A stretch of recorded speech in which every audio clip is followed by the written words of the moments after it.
You ever try not to think about something, and then suddenly that's all you can think about? Let's get into why that is. Okay, let's do a little experiment right now to see how this works. You ready? All right, for the next 5 seconds, whatever you do, do not think of a white bear. So, what just popped into your head? I'm guessing it was a white bear. But why does that happen? Yep, that's the white bear problem. It's this classic psychological puzzle, first studied way back in 1987. In the original study, the group told not to think of the bear. Well, they ended up thinking about it more later on. But for some people, these unwanted thoughts are way more than just an annoyance. They can feel genuinely threatening. This feeling often comes from something called moral thought-action fusion. Basically, believing a bad thought is as bad as a bad action. And this quote from a study participant, well, it just perfectly captures how this feels. So to deal with that feeling, people come up with what are called neutralizing strategies to cancel out the thought. These can be anything from mental tricks, like thought replacement, to physical actions, like compensatory prayer. Let's take prayer. When it's used to just escape a thought, it can create this powerful anxiety relief trap.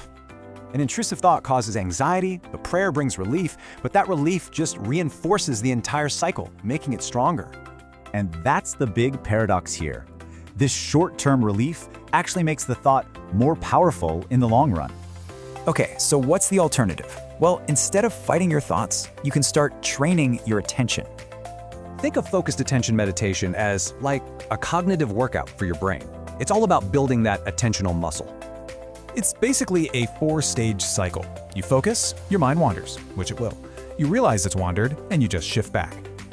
Now, this isn't about stopping your thoughts. It's about changing your relationship to them, learning to observe them without judgment. And here's the really cool part. This mental practice actually physically rewires key networks in the brain.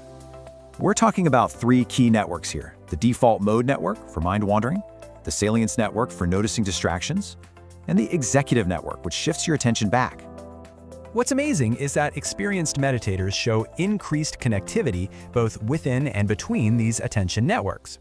So if you look at their brains, experienced meditators are just wired differently. It's easier for them to disengage from mind wandering. And these brain changes are there even when they're not meditating. The skill just carries over into daily life. So what's the takeaway? The brain literally rewires itself for better attention. You can actually train it. So think about it. What could you achieve if you could train your attention just like it was a muscle?